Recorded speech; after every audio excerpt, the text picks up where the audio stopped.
കൊണ്ടുപോവാ. അത് എടുത്തിട്ട് വാടാ, പേപ്പർ എടുത്തിട്ട് വാ. കണ്ട പേപ്പർ എടുത്തിട്ട് അകത്തേക്ക് വാ. ഇത് എടുത്തിട്ട് അകത്തേക്ക് കൊണ്ടുവന്നാലേ എനിക്ക് വായിക്കാൻ പറ്റുള്ളൂ. എനിക്ക് വായിക്കാനല്ല ഇത് എനിക്ക് വായിക്കാനാ. വാ എടുത്തിട്ട് വാ, അകത്തേക്ക് കൊണ്ടിട്ടു. ഇത് അകത്ത് കൊണ്ടിട്ടോ, പേപ്പർ അകത്ത് കൊണ്ടിട്ടോ. ഇവിടെ ഇട്ടോ, അവിടെ ഇട്ടോട്ടാ. പേപ്പർ അകത്തിട്ടോ. ഇവിടെ ഇട്, കീറാൻ പാടില്ല. ഇവിടെ ഇട് മാക്സ്, ഇവിടെ ഇടത്, ഇവിടെ ഇട്. അപ്പം ഞാൻ വായിക്കാട്ടാ. ശരി.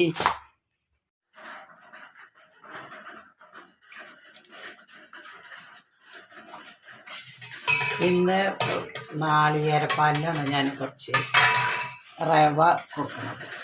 നാളികേരപ്പാലെടുത്ത് അതിൽ കുറച്ച് കത്തിച്ച് റവ കൊടുക്കണം. കുറച്ച് തന്നെയുള്ളൂ കേട്ടോ. അധികം നാളികേരപ്പാലിൻ്റെ റവ എടുത്തിട്ട് അധികം ഇടാൻ പാടില്ലെന്ന് പറയുന്നത് അല്ലേ. എന്നിട്ട് കുറച്ച് റവ എടുത്ത് അതിൽ ഇട്ടിട്ട് കുറുക്കണം. ഈ അധികം വേണ്ട, കുറച്ച് നേരം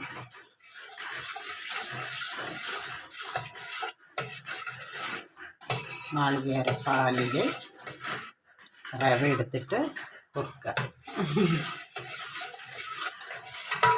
ഓരോ ദിവസം ഓരോ പോലെ. ഇതൊന്നും മാക്സ് കഴിക്കില്ല, അവന് ഇതൊന്നും ഇഷ്ടമല്ല. പാലും കഴിക്കില്ല, നാളികേരപ്പാലും കഴിക്കില്ല. നാളെ പ്രോട്ടീൻ പൗഡർ കൊടുത്തു. ഒരു ദിവസം ഒരു സ്പൂണാണ് കഴിച്ചത്, പിന്നെ അവൻ തൊട്ടില്ല. പിന്നെ അത് ഇത് കുറുകി വരുമ്പോൾ അധിക സമയമൊന്നും വേണ്ടല്ലോ, കുറച്ച് സമയം മതി.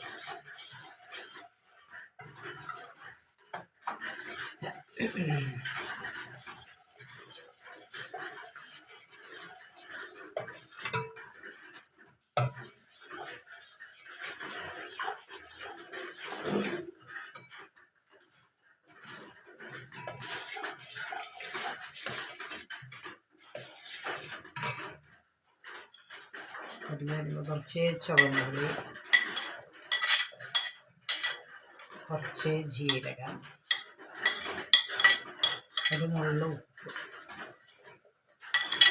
ഇതാണെങ്കിൽ ഉപ്പ്, ജീരകം, ചുവന്നുള്ളി ഇതിട്ടിട്ട് ഒന്നും കൂടി ഒന്ന് കുറുക്കി വരുമ്പോൾ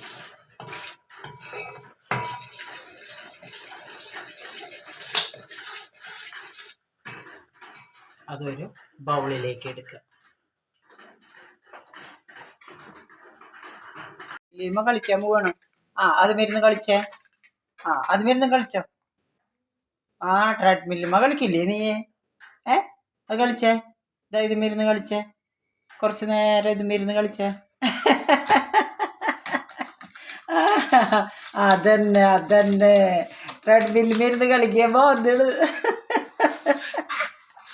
ട്രെഡ്മില്ലുമ്മ കളിച്ചേ. കുട്ടിയുടെ ബോഡി ഷേപ്പിനാണത്. ബോഡി ഷേപ്പിന് ട്രെഡ്മില്ല് മരുന്ന് കളിച്ചോ. അതന്നെ ട്രെഡ്മിൽ മരുന്നിട്ടാണ് കളിക്കുന്നത് അല്ലേ. ട്രെഡ്മിൽ മരുന്ന് കളിക്കല്ലേ മാക്സ്? എന്തൊക്കെ കളിയാവില്ലേ, ഓരോ ദിവസം ഓരോ പോലെയാ അല്ലേ മാക്സേ? ട്രെഡ്മിൽ മരുന്ന് കളിക്കുകയാണ്. മാക്സ് ഒന്ന് പോസ് ചെയ്ത് നോക്കട്ടെ. ഹലോ ഒന്ന് പോസ് ചെയ്ത്. ഭംഗി നല്ല ഭംഗിയുണ്ട് കേട്ടാ. സൂപ്പർ.